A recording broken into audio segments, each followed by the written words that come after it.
السلام علیکم ورحمۃ اللہ تعالی وبرکاتہ۔ نحمدہ ونصلی ونسلم علی رسولہ الکریم، اما بعد فاعوذ باللہ من الشیطان الرجیم، بسم اللہ الرحمن الرحیم۔ ان اللہ وملائکتہ یصلون علی النبی یا ایہا الذین آمنوا صلوا علیہ وسلموا تسلیما۔ اللہم صلی علی سیدنا و شفیعنا مولانا محمد بارک وسلم، صلاۃ و سلام علیک یا رسول اللہ صلی اللہ تعالی علیہ وسلم۔ عزیزان ملت اسلامیہ، کل کی تفسیرات میں آپ نے بنی اسرائیل کے اوپر ہونے والے انعامات اور ان کی ہٹ دھرمی کے حوالے سے گفتگو کو سماعت کیا تھا۔ آگے بھی آیت کریمہ جو آئی ہے، اس میں ان پر ہونے والے انعامات کس قدر ہیں، اور جب انسان جتنی زیادہ نشانیاں دیکھتا ہے اس کو اس چیز کے متعلق اتنا زیادہ یقین پیدا ہوتا ہے۔ کسی چیز کے بارے میں جب علامتیں مل جائیں تو آپ کو پھر یقین کامل ہونا شروع ہو جاتا ہے کہ ہاں جو بات کہی جا رہی ہے وہ صحیح بات ہے۔ لیکن نشانیوں پہ نشانیاں پائے جانا اور وہ نشانیاں بطور انعامات ہوں، باوجود اس کے اگر کوئی گمراہیوں میں مبتلا ہوتے جائے تو یہ کتنی بڑی ہٹ دھرمی ہے اس کی۔ آگے بھی جو آیت کریمہ آئی ہے میں آپ کے سامنے پیش کرتا ہوں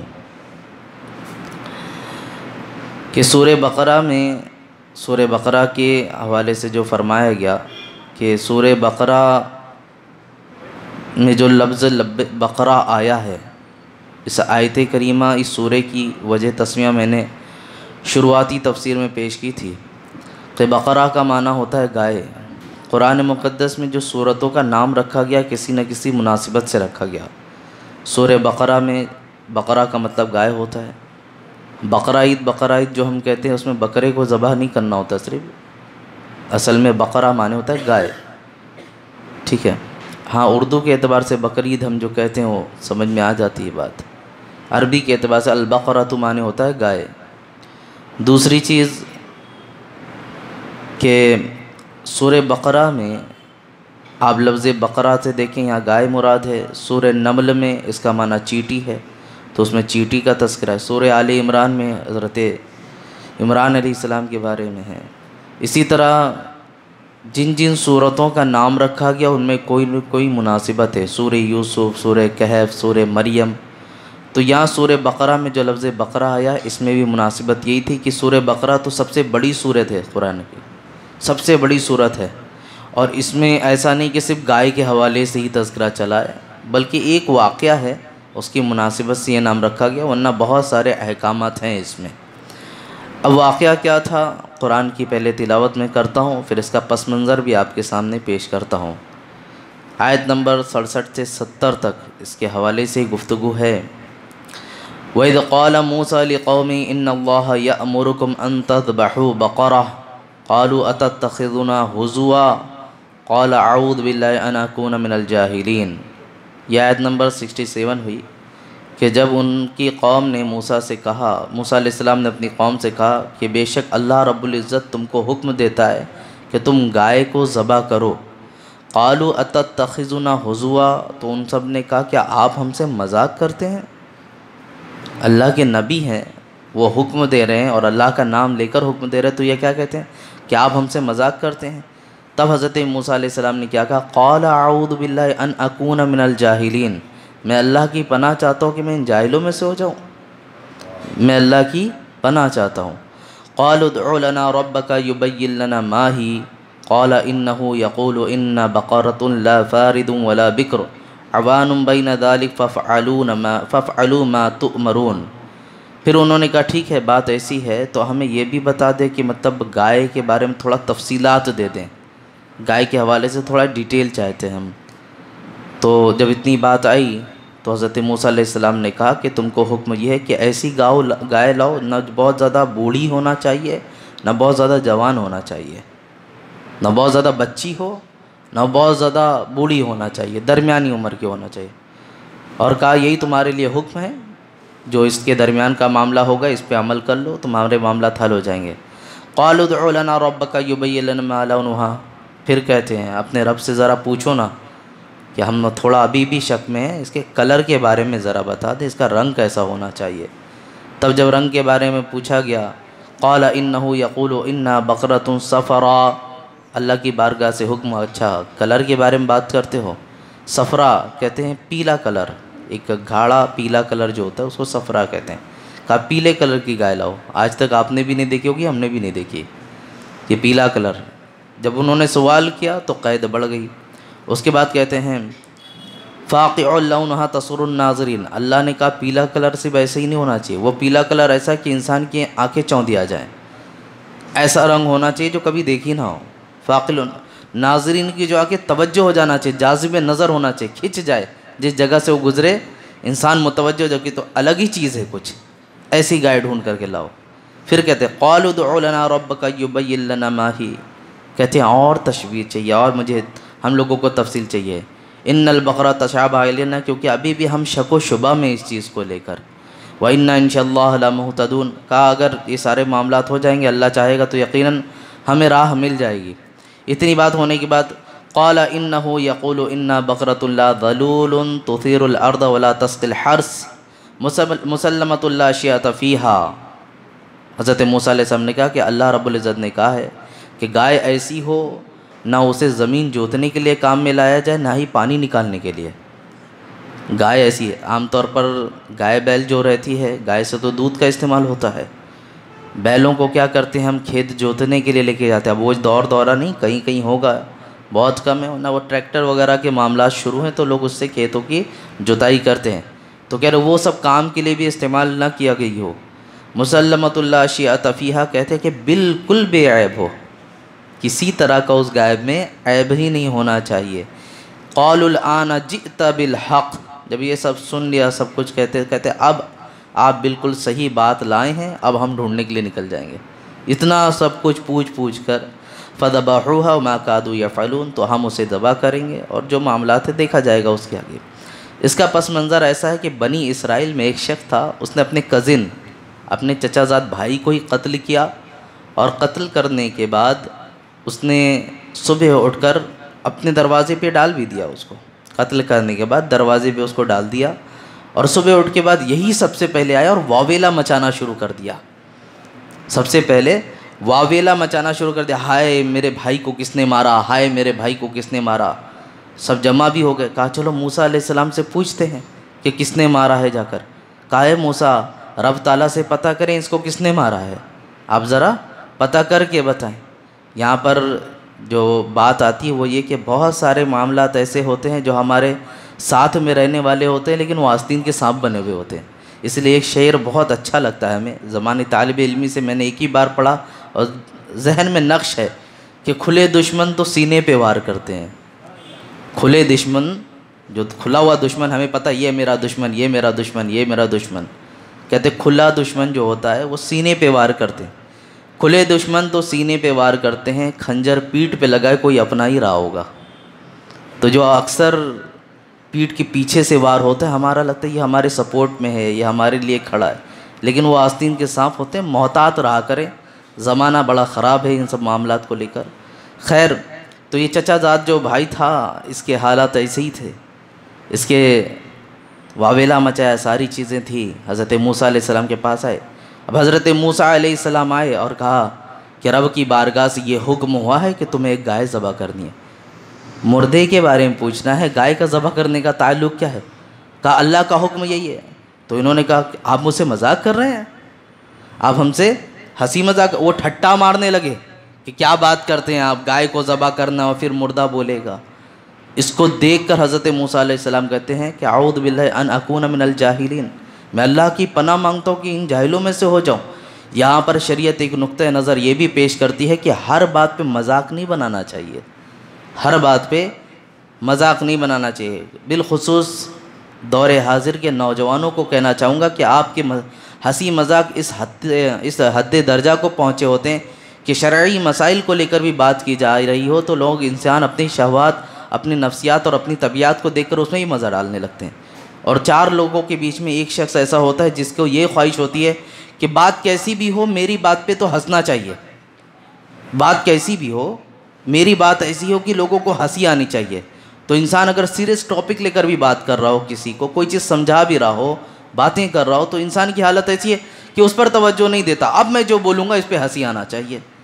تو بسا اوقات یہ عادت جو ہے نا کہ میری ہر بات پہ ہنسی آنا، شریعت کے بھی جب معاملات چل رہے ہوتے تو اس کو اس طرح بنا کر پیش کرنے کی کوشش کرتا ہے کہ اس پر بھی ہنسا جائے، حالانکہ اسے پتہ نہیں ہے اس ہنسنے پر اس کے ایمان کے تباہ ہونے کی بھی اندیشے ہیں. یہ اس بات کا اندیشہ نہیں ہوتا اسے.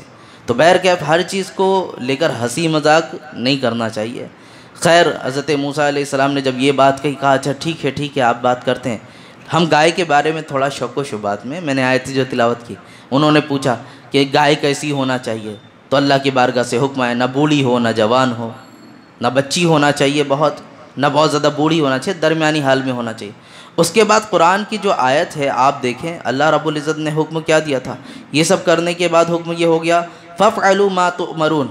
صرف اتنا ہی کہا گیا تھا کہ مطلب بہت زیادہ معاملہ نہ ہو، ہلکا مطلب بچی بھی نہ ہو، بہت زیادہ بوڑھی بھی نہ ہو. یہ تو علامت ہے نارمل، آپ کو بھی کہوں گا آپ لے کر آ جاؤ گے. فَافْعَلُوا تو کر جاؤ تم، مَا تُؤْمَرُونَ جس چیز کا تمہیں حکم دیا گیا ہے. یہ اتنی سی چیز تھی، اللہ کے بارگاہ سے حکم تھا تو عمل کر لو نا. نہیں ہم شک میں ہیں، ابھی ہمیں اور ڈیٹیل چاہیے اس کے بارے میں. جاؤ اپنے رب سے پوچھ کر آؤ اس کا رنگ کیسا ہو. لو ایک قید اور بڑھ گئی، رنگ چاہیے تمہیں، رنگ پیلا کلر کا ہو. اچھا رنگ پیلا کلر کا ہو، اور اس میں علامت چاہیے اس میں کہ اور کیسی رہنا چاہیے اس کا رہن سہن. تو پھر علامت اور بڑھ گئی. ٹھیک ہے رہن سہن کے بارے میں نہ اسے گھر کا کام لیا گیا ہو، نہ کھیتوں کا کام لیا گیا ہو، آزاد رہنا چاہیے بالکل. آزاد رہنے والی گائے کون کس کے پاس رہے گی، آزاد تو آزاد رہے گی. تو یہ بھی ایک قید بڑھ گئی. آخر میں پھر کیا قید بڑھی، ساری چیزیں ہونے کے بعد اتنی علامتوں کو پوچھ کر انہوں نے جب قید بڑھا لی تو پھر یہی کہا گیا کہ بے عیب لے کر آؤ، بے عیب گائے لے کر آؤ. اب ہوا یہ ادھر پہ یہ تلاش میں نکلے. اسی گائے کے معاملات کو لے کر دوسرا پس منظر اس کا یہ تھا کہ ایک جگہ ایک آدمی جس کا بچہ ابھی بہت چھوٹا تھا اور متاع دنیا کچھ بھی نہ تھا، دنیا کا سامان اس کے پاس کچھ بھی نہ تھا. اس کو لگا کہ میری موت کا وقت بڑا قریب ہے. وہ جنگل کی طرف اس گائے کو لیا اور اس کی گردن پر ایک مہر لگا دی اور یہ کہا اے اللہ میں اسے تیرے حفظ و امان میں دیتا ہوں، اس گائے کو میں تیرے حفظ و امان میں دیتا ہوں. میرا بچہ جب بڑا ہوگا تو اس امانت کو تو اسے سپرد کر دینا، اس کی جانب پھیر دینا. تو یہ علامت لگا کر اس نے رواں کر دیا. اس دوران جب بچہ بڑا ہوا اور ادھر بنی اسرائیل کا یہ معاملہ ہوا، حکم آیا، تو یہ گائے جس کو چھوڑی گئی تھی اس کے اندر وہ تمام علامتیں موجود تھی.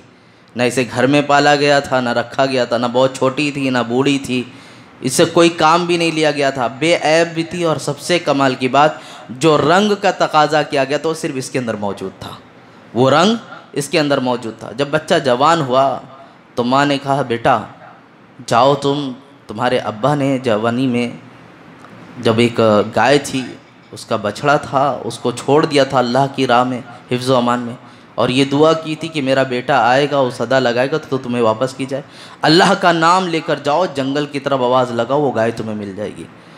ہم اور آپ ہوں، ہمارے بچے کو اگر یہ حکم دیا جائے وہ کہے گا پاگل ہو گئے ابا، اتنے سالوں پہلے چھوڑ کر آئے تھے، کب چھوڑ کر آئے تھے، اب بھیج رہے ہو، بھی جنگل میں بھیج رہے ہو، پتہ نہیں کہاں ہوگی وہ. لیکن ماں باپ کا حکم اور اللہ پر توکل اعلیٰ درجے کا تھا کہ میری ماں کا حکم ہے اور یہ سپرد بھی کی گئی تھی. تو دیکھو کسی انسان کے حوالے نہیں، یقیناً انسان کو دی جاتی تو ضرور اس میں کچھ نہ کچھ خیانت کر جاتا، اپنے استعمال کے لیے کر لیتا. لیکن جب اللہ کے حوالے کوئی چیز کی جائے تو اس میں خیانت نہیں ہوتی، اللہ کے سپرد کی جائے. یہ نوجوان گیا اور جا کر جنگل میں جب صدا لگائی تو دیکھتا ہے سامنے سے دوڑتے ہوئے ایک گائے آ رہی ہے جس کا رنگ پیلا کلر کا ہے، گردن پر مہر بھی لگی ہے. اس کو پکڑا اور گھر لے کر چلا آیا. ماں نے کہا بیٹا ہمارے پاس ہمارے حالات خستہ ہیں، کوئی چیز ہے نہیں ہمارے پاس، یہی ایک چیز ہے، بازار لے کر جاؤ اور اسے 3 درہم میں بیچ کر کے آ جانا، 3 درہم میں بیچ کر کے آنا، لیکن ہاں بیچنے سے پہلے سودا مجھ سے کر لینا. کہا ٹھیک ہے. اب گیا مارکیٹ میں، بازار لگے ہوئے تھے، ایک حسین و جمیل چہرے والا شخص آیا اور کہا کیا دام لگا اس کے؟ کہا 3 درہم. کہا 3 درہم میں دو گے؟ کہا ہاں سودا کرنے سے پہلے لیکن ایک بار ماں سے بھی پوچھنا. کہا اگر میں اس کا 3 درہم کی جگہ 12 درہم دوں تمہیں تو؟ کہا ہاں اچھی چیز ہے، لیکن میری ایک شرط رہے گی، تمہیں اپنے ماں سے پوچھنا نہیں ہے۔ کہا یہ نہیں ہو سکتا، مجھے اپنی ماں سے پوچھ کر ہی سودا کرنا ہے، کیونکہ ماں نے کہا ہے۔ ہمارا آپ کا اگر معاملہ ہوتا تو کہتے بزنس میں اماں کا کیا مسئلہ ہے، اس میں کیا فائدہ ہونے والا ہے، کیا نقصان ہونے والا ہے، تو ہم کو پتہ ہے نا، آپ کا کام گھر میں ہی رہو۔ ہم تو یہ سمجھا دیتے نا، اتنے فائدے ہو رہے ہیں آپ کو تھوڑی نہ سمجھ میں آئیں گے۔ لیکن یہاں شریعت دیکھیں، قرآن کا جو حکم ہے یہ کہ ماں باپ کی کہنے کو ماننا۔ انہوں نے جو حکم دیا ہے، اگرچہ مال و دولت کثرت سے آئے، لیکن ماں کا حکم سب سے اوپر ہونا چاہیے، اس کی فرما برداری سب سے آگے ہونی چاہیے۔ یہ بات کو جب سنا تو آ گیا گھر پہ، کہا ماں ایک شخص آیا ہے اور 3 درہم کے بجائے 12 درہم دے رہا، لیکن وہ کہتا ہے کہ میں آپ کا کہنا نہ مانوں۔ کہا میرے کہنے کی بات چھوڑ، جا کے اس سے پوچھ وہ ہے کون۔ ماں بھی اعلیٰ درجے کی تھی، اعلیٰ اہم و فراست رکھتی تھی، وہ فہم و فراست والی تھی، سمجھ سکتی تھی کہ کیا معاملہ تھے۔ وہ گیا اور جانے کے بعد کہا کہ آپ ہیں کون؟ میری ماں نے آپ سے اتنا پوچھا ہے۔ کہا میں نوری مخلوق میں اللہ کا فرشتہ ہوں۔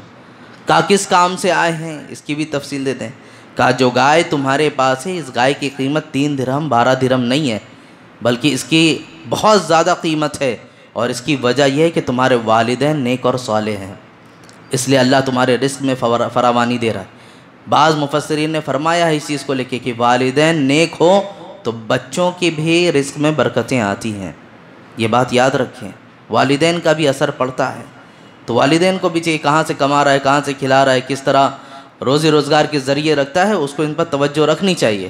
خیر، کہا تو پھر کیسے کیا ہوگا معاملہ؟ کہا کچھ لوگ اس گائے کو ڈھونڈتے ڈھونڈتے تمہارے پاس آئیں گے اور اس گائے کا سودا کریں گے، تم اس سودے کو اسی وقت ماننا جب تمہاری اس شرط کو پوری کرے۔ کہا کیا شرط؟ کہا کہنا اس گائے کو ذبح کرنے کے بعد اس کی کھال نکال دیں گے، تو اس کھال کے اندر جتنا گوشت تھا اتنا بھر کے مجھے درہم و دینار چاہیے، اتنا بھر کے۔ کہا 3 اور 12 کی بات چل رہی، اتنا بھر کے۔ اچھا یہ بھی رقم وغیرہ کیوں دینی پڑ رہی؟ قید بڑھائی تھی نا، دوسری ہے بھی تو نہیں، اور ان کو جاننا بھی ہے کہ کس نے مارا ہے بول کر کے۔ ڈھونڈتے ڈھونڈتے آئے، آخر میں مل گئی گائے۔ ہاں مل گئی۔ کیا لوگے؟ کہا یہ شرطیں ہیں میری۔ کہا نہیں بہت زیادہ لے رہے ہیں۔ کہا نہیں ہوتا تو جاؤ پھر دے دو، دوسرا دیکھو جا کر، مرتا کیا نہ کرتا، یہی تو ہے ایک جگہ جہاں جانی ہے، دوسری کوئی جگہ ہی نہیں ہے۔ خیر، کہا ٹھیک ہے، مان گئے سب لوگ۔ لیا، لے کر گئے گائے کو، ذبح کیا، بھر کر کھال بھر کے اس کو رقم دی گئی۔ ادھر گائے کی کچھ جگہوں پر ہے گوشت کا کوئی دوسرا لوتھڑا لیا گیا تھا، اور کچھ جگہوں پر ہے کہ گائے کی جو دم ہوتی ہے، پونچھ، اس پونچھ کو لیا گیا تھا، اور اس کے بعد مارا گیا جب اس مردے کو، تو وہ زندہ ہوا، اور زندہ ہو کر اٹھ کر کہتا ہے یہ جو میرا چچا زاد بھائی ہے اس نے ہی مجھے مارا تھا۔ یہ جو واویلا مچا رہا ہے، چونکہ سب کے سامنے معاملات پیش آ گئے تھے، ہلہ غلہ کرنے سے لوگ جمع ہوتے ہیں اور لوگوں کو پتہ بھی چلتا ہے، تو لوگ جمع ہو چکے تھے اور اس کی تفتیش میں تھے، تو کھڑے ہو کر بولنے لگے یہ جو چلا رہا ہے اور جو کہتا ہے کس نے مارا کس نے مارا، اس نے ہی مجھے مارا تھا، یہ بول کر کے واپس وہ پھر انتقال کر گیا۔ میرے عزیزوں، اس واقعے میں بہت ساری نصیحتیں ہیں، بہت ساری نصیحت۔ سب سے پہلی چیز تو یہی کہ اللہ جتنی چیزوں کا حکم دے ہمیں ان چیزوں کو اتنا ہی ادا کرنا چاہیے، اپنی جگہوں سے اپنی طرف سے بہت ساری قید نہیں بڑھانا چاہیے۔ میں نے اس سے پہلے بھی عرض کیا تھا، آج ہماری شریعت کے معاملات کو لے کر جو چیزیں فرائض ہیں، صراحت سے حدیث سے ثابت ہیں، اس پر عمل کرنے کی دور بات ہے، لیکن جو مستحبات ہیں، جیسے کہ میں کنڈے کی نیاز کو لے کر بارہا کہتا ہوں، اتنا تشدد ہو گیا ہے، اس کا انتظام کریں، پھر میں کہہ رہا ہوں انتظام کریں، گھروں کو سجائیں، جتنی طاقت کریں، لیکن اس چیز کو فرض مت کر لیں کہ جب تک گھر پینٹ نہیں ہوگا فاتحہ نہیں ہوگی، جب تک گھر پینٹ نہیں ہوگا فاتحہ نہیں ہوگی، یہ فرض مت کر لو، یہ تشدد تم نے اپنی طرف سے کر لیا ہے، تو یہ قید نہ بڑھایا جائے تو زیادہ بہتر ہے۔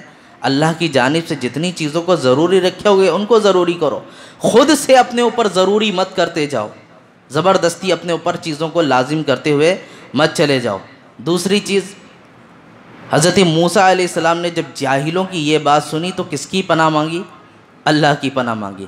یہاں سے بات سمجھ میں آتی ہے کہ جب نبی جہلا کے سامنے ہو کر ان سے بحث نہیں کرتے اور اللہ کی پناہ مانگتے ہیں، تو علماء کو اور علم والوں کو بھی یہ چاہیے کہ جہلا کے سامنے بحث نہ کریں، ان کا بھی یہ معاملہ ہونا چاہیے۔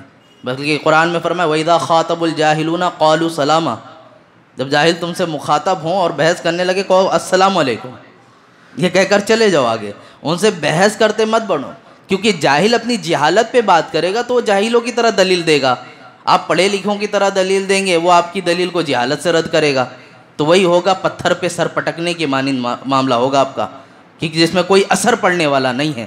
تو جاہل اگر کوئی واویلا مچائیں، کسی چیز کو آواز مچائیں، تو علماء کا اکثر شعار بھی ہوتا ہے بیچارے خاموش ہو کے سنتے ہو، اس پر کوئی جواب نہیں دیتے، کہہ لینے دو، بول لینے دو، جتنا سکون ملتا ہے کر لینے دو اپنے دلوں کو۔ تو بہرکیف تو یہ علماء کے لیے بھی ہے، آپ کے لیے بھی ہے۔ اگر آپ کو کسی چیز کی نالج ہے، آپ کسی کو سمجھا رہے ہیں، تو آپ کا کام جتنا ہے سمجھانا وہیں تک رہے، اس پر اڑ نہ جائیں کہ ہم دلیل پہ دلیل دیں گے، ہم منوائیں گے، ہم پوچھوائیں گے، ہم کروائیں گے۔ آپ کا کام تھا، آپ تک جتنی چیزیں تھیں آپ نے بتا دی، ختم۔ اسی لیے علماء ہر بیان کے آخر میں یہ کہتے وما علینا الا البلاغ، جو ہم تک تم تک پہنچا دیے۔ اب ہینٹر لے کر حضرت عمر کی طرح عمل نہیں کرواتے پھریں گے کہ جہاں ملو گے درہ لگا لگا کے کہیں گے سمجھایا تھا نا، مانے نہیں بول کر کے۔ ہم پر یہ ذمہ داری تھی، ہم نے نبھایا، آپ کی جو ذمہ داری آپ نبھاؤ۔ اگر کوئی نہیں کرتا تو اس پہ بحث کرنا نہیں ہے جا کے کہ اس پہ سمجھایا گیا تھا، بولا گیا تھا۔ تو عزیزان ملت اسلامیہ، وہ نبی ہیں اور ان کی بات لوگوں نے نہیں سنی۔ یہاں پر قابل غور چیز یہ بھی ہے کہ اتنی چیزیں، اتنی علامتیں، اتنی نشانیاں، من و سلوہ بھی نازل ہوا، ساری چیزیں ہوئیں، باوجود اس کے ان کے اندر کے معاملات دیکھو کہ یہ پھر بھی اللہ رب العزت پر ایمان اس طرح لانے والے نہیں تھے۔ یہ جب عذابات آتا تھا، پہاڑوں کا بھی عذاب لایا گیا، معلوم ہے آپ کو، پہاڑ لا کے معلق کر دیا گیا، لٹکا دیا گیا ان کے آگے۔ جیسے ہی آتا بادلوں کا عذاب، پہاڑوں کا عذاب، یہ ڈرتے ہاں ہاں ہاں ہم ایمان لائے، ایمان لائے، اور جیسے ہی ہٹتا تو کہتے تھے کیسا ایمان، کیا ایمان۔ یہ ہوتا تھا معاملہ۔ آپ تو ہم تو کم سے کم اتنا ہے کہ جہنم کا ذکر آیا، حدیث مبارکہ میں وعید آئی، رونگٹے کھڑے ہوتے کہ احساس پیدا کیا، ان کے سامنے تو نظر آ گیا تھا، اس کے باوجود۔ اور یہ سب چیزیں اپنی حضرت موسیٰ علیہ السلام نے معجزہ بھی دکھایا، اللہ کے نبی ہیں، ان سے زیادہ سچا کون ہے زمانے میں، ساری چیزیں دیکھ رہے ہیں باوجود جھٹلا رہے تھے۔ تو عزیزان ملت اسلامیہ، ہمیں اور آپ کو یہ بھی سوچنا چاہیے کہ ضروری نہیں ہے کہ زمانے میں تبلیغ کرے تو ہر شخص ہماری بات بھی سنے۔ کچھ ایسے ہوتے ہیں جو تر شروع ہوتے ہیں اور کے خلاف بھی جاتے ہیں، آپ کے خلاف جائیں گے۔ ہر شخص، حضرت علی کا ایک فرمان بڑا پیارا لگتا ہے کہ وہ شخص کہ جس کے بارے میں کہ ہر شخص اسے اچھا کہے، وہ شخص جس کے بارے میں دنیا میں ہر شخص اچھا کرے، ارے وہ تو بات اچھا ہے، بہت اچھا ہے، اس کے منافق ہونے میں شک مت کرنا، دو چہرے والا ضرور ہوگا وہ، کیونکہ کچھ نہ کچھ تو لوگ ایسے ہوں گے کہ جس کی خلاف ورزی میں جائیں گے۔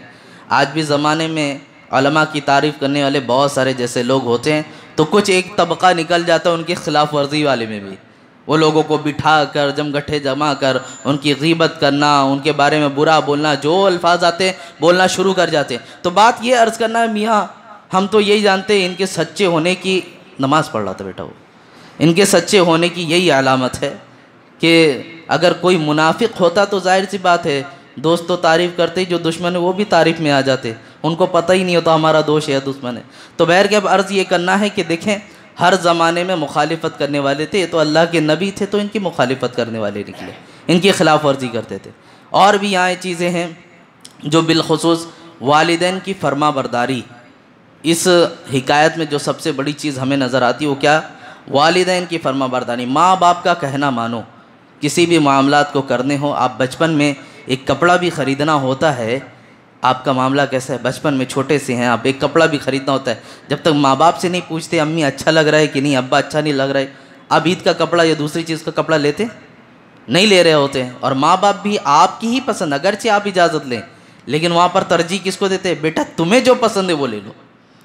یہ آپ کی طرف سے محبت کا اظہار تھا، اور والدین کی محبت تو اعلیٰ ہے، وہ اپنی محبت کو آگے نہیں رکھتے، وہ یہ دیکھتے میرے بیٹے کو کیا پسند ہے، وہ دلاتے ہیں۔ اور یقین جانے پھر وہ کپڑے اچھے چلتے بھی ہیں، وہ مضبوط بھی ہوتے ہیں، اور ساری چیزیں ہوتی ہیں۔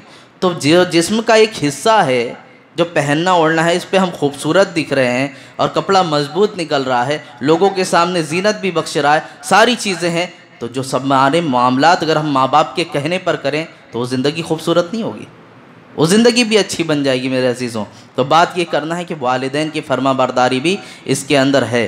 اب آگے کی بات میں آپ کے سامنے پیش کرتا ہوں۔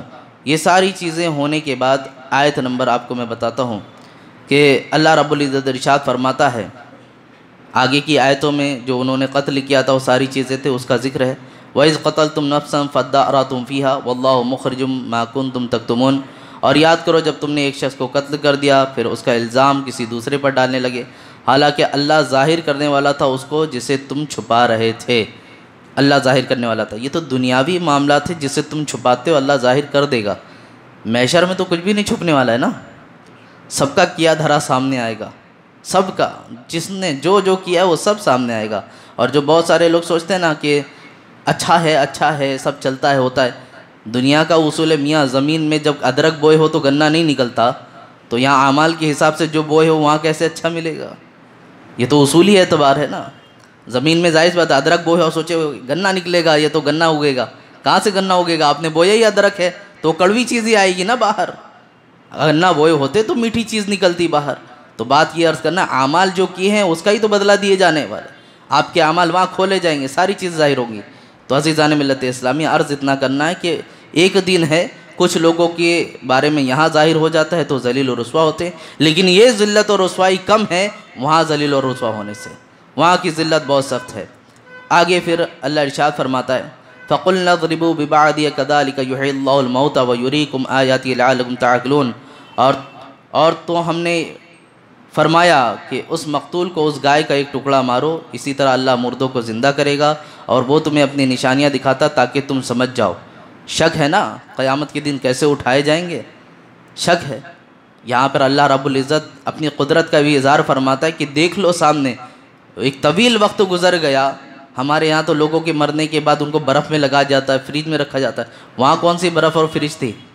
سب کچھ تو نہیں تھا نا اس زمانے کے اعتبار سے، باوجود ایک لمبے وقفے کے بعد واپس آئے اور اس کو مارا گیا۔ یہ نہیں ہو سکتا، بول سکتے تھے اتنی دن تک کیسے رہے گی باڈی، سڑ گئی ہوگی، گل گئی ہوگی، کیسے سلامت رہے گی؟ بہرکیف اللہ کا حکم ہے، یہ توکل تھا اور یہ بولے گا یہ بھروسہ تھا، اس لیے کیا گیا معاملہ۔ تو حضرت موسیٰ علیہ السلام نے جو حکم دیا تھا وہ آپ نے دیکھا واقعے میں۔ آگے اللہ ارشاد فرماتا ہے یہ سب سے بڑی چیز جو آج کی مجھے تفسیر میں آپ کے سامنے عرض کرنی ہے، ثم قست قلوبکم من بعد ذلک فہی کالحجارۃ او اشد قسوۃ وان من الحجارۃ لما يتفجر منه الانہار وان منها لما يشقق فيخرج منه الماء وان منها لما يهبط من خشیۃ اللہ وما اللہ بغافل عما تعملون۔ اللہ اکبر۔ یہ آیت ایسی ہے کہ دل کو جھنجھوڑ دیتی ہے اور دل سے تعلق رکھنے والی بھی ہے۔ اللہ ارشاد فرماتا ہے پھر اس کے بعد تمہارے دل سخت ہو گئے۔ کتنی چیزیں ہوئی، من و سلوہ نازل ہوا، تم نے دیکھا فرعون سے تمہیں نجات دی گئی، تمہیں کپڑے ایسے پہنائے گئے جو گندے نہیں ہوتے تھے، بادل کو سائبان بنایا گیا، تم کھیتی کی بات کرے تو تمہیں ایک کھیتی والا علاقہ دیا گیا، تمہارا مردہ کوئی شخص مر گیا اس کے بارے میں پوچھا گیا اس کا بھی ملا، تمہیں اللہ نے موت دی تھی، حضرت موسیٰ علیہ السلام نے پھر دعا کی تمہیں واپس زندہ کیا گیا، کتنی ساری نعمتیں نہیں دی گئی، ساری نعمتیں ساری نشانیاں دکھائی گئیں، باوجود اس کے تمہارے اندر کجروی ہے۔ تو اس میں اللہ تعالیٰ نے فرمایا ثم قست قلوبکم، تمہارے جو دل ہیں من الحجارۃ وہ پتھر جیسے ہو گئے، یہ دل جو ہے پتھر جیسے ہو گئے، بلکہ پتھر جیسے کیا او اشد قسوہ، پتھر سے بھی سخت ہو گئے ہیں، کیونکہ پتھر کی جو مثال دی گئی ہے اس پتھر کی مثال میں اللہ رب العزت پتھروں کے بارے میں ارشاد فرماتا ہے، کیونکہ آپ کو اس سے پہلے تفسیر میں نے کہا تھا کہ اللہ رب العزت نے جہنم کو بنایا تو اس کا ایندھن انسان اور پتھروں کو بنایا، جہنم کا ایندھن انسان اور پتھروں کو بنایا۔ انسان تو چلو ٹھیک ہے اپنی نافرمانیوں کی بنا پر کفر کر گیا اس لیے جہنم میں جائے گا، پتھر کی غلطی کیا ہوتی ہے؟ تو کچھ پتھر ایسے ہیں جن کو تراشا جاتا ہے عبادت کے لیے، لوگ اپنا معبود بناتے ہیں، سجدہ کرتے ہیں، ساری چیزیں کرتے ہیں، تو ان پتھروں کے بارے میں یہ ہے کہ کچھ پتھر، اب اللہ آگے ارشاد فرماتا ہے وَإِنَّ مِنَ الْحِجَارَةِ لَمَا يَتَفَجَّرُ مِنْهُ الْأَنْهَارُ، اور بے شک کچھ پتھر ایسے ہوتے ہیں کہ اللہ کے خوف سے وہ پھٹ جاتے ہیں، ان میں سے نہریں جاری ہو جاتی ہیں، پتھر اللہ کے خوف سے پھٹ جاتے ہیں اور اس کے اندر سے نہریں جاری ہوتی ہیں۔ اور پھر فرمایا گیا وَإِنَّ مِنْهَا لَمَّا يَهْبِطُ مِنْ خَشْيَةِ اللَّهِ، اور کچھ پتھر ایسے ہیں جو اپنی جگہ سے کانپ کر گر جاتے ہیں، اور کچھ پتھر کو بارے میں فرمایا گیا کہ جو ٹوٹ کر ٹکڑے ٹکڑے ہو جاتے ہیں۔ بہت ساری جگہوں پر آپ نے دیکھا ہوگا برسات کے موقع پر بالخصوص واٹر فال بول کر جاتے ہیں لوگ نہانے کے لیے، وہ یہ مت سمجھو کہ یوں ہی پانی بہہ رہا ہے برسات سے، بہت سارے پتھر خوف و خشیت سے، سخت بارش کی وجہ سے اس لیے پھٹ پڑتے تاکہ وہ ٹوٹ کر گر نہ جائے، تو یہ ان کے اندر خوف و خشیت جو ہے ایک پتھر جیسی چیز جس کے اندر اللہ رب العزت کے ڈر اور خوف کا احساس ہے، یہ انسان ہے، اس کا دل اس سے بھی زیادہ سخت ہو گیا ہے۔ اتنی نشانیاں دیکھا، اتنی علامتیں دیکھا، باوجود اس کے اندر اتنی ساری سختی آ چکی ہے۔ تو اس پہ ہی اللہ تعالیٰ نے فرمایا وَمَا اللَّهُ بِغَافِلٍ عَمَّا تَعْمَلُونَ، اور جو غفیل ہے نا، جن کے اندر یہ ہٹ دھرمی آئی ہے، اللہ سب جانتا ہے، اللہ سب جانتا ہے۔ میرے عزیزوں، یہ تو اللہ رب العزت کے معاملات ہیں، وہ تو جانتا ہی ہے۔ ہم نے جو کیا ہے اس پر فرمایا جاتا ہے 2 فرشتے تمہارے ساتھ ہمہ وقت مسلط کیے گئے، یہ بھی تو پیش کریں گے۔ اللہ تو جانتا ہی ہے، یہ بھی پیش کریں گے۔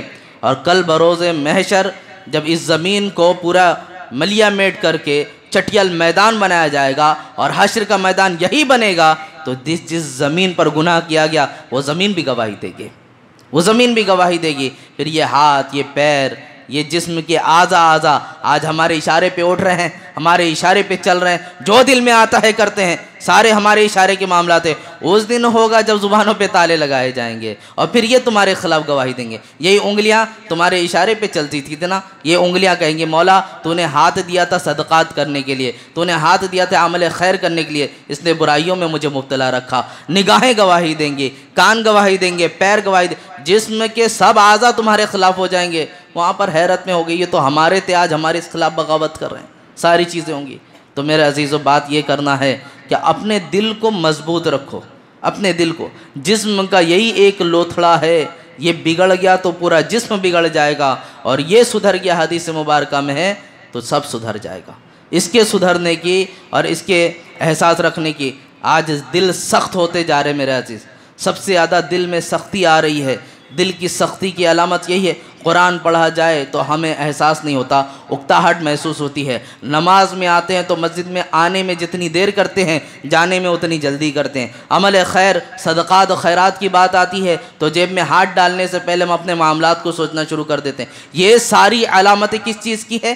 سختی، دل کی سختی ہونے کی۔ اسی طرح بعض دفعہ یہ بھی فقہا نے فرمایا اور بزرگوں نے فرمایا، جو لوگوں کی غیبت کی عادت بنا لے اس کو بھی سمجھنا چاہیے اس کا دل سخت ہو رہا ہے، اس کو بھی سمجھنا چاہیے اس کا دل سخت ہو رہا ہے۔ اسی لیے فرمایا گیا دل کو نرم کرنا ہے اگر، تو حدیث مبارکہ میں بعض صحابی تھے، آتے تھے بارگاہ رسالت میں آپ صلی اللہ علیہ وسلم میں کہ میرا دل بہت سخت ہو گیا ہے، میرا دل بہت سخت ہو گیا ہے۔ لوگ قرآن سنتے ہیں، آقا آپ کے پیچھے ان کو رونا آتا ہے، ہم بھی قرآن سنتے ہیں لیکن ہمارے دلوں میں احساس نہیں ہوتا۔ حضور صلی اللہ علیہ وسلم نے فرمایا جاؤ دیکھو کسی یتیم ہو تو یتیم کے سر پہ ہاتھ پھیر دینا، اللہ اس کے سر پہ تم جیسے ہاتھ پھیرو گے تمہارے دل کو نرم کر دے گا، تمہارے دل کو نرم فرما دے گا۔ تو عزیزان ملت اسلامیہ، دلوں کی سختیوں کی شکایت تو صحابہ کرام نے بھی کی ہے، ہم تو غلام ہیں، ہمارا معاملہ کیا ہے؟ تو ہمیں تو اپنے دل پر سب سے زیادہ نظر کرنا چاہیے۔ یہ دل سب سے بڑا مفتی ہے، جو آپ کو فتویٰ دیتا ہے اس پر آپ عمل کرتے ہیں، یہ بات ہمیشہ یاد رکھیں۔ تو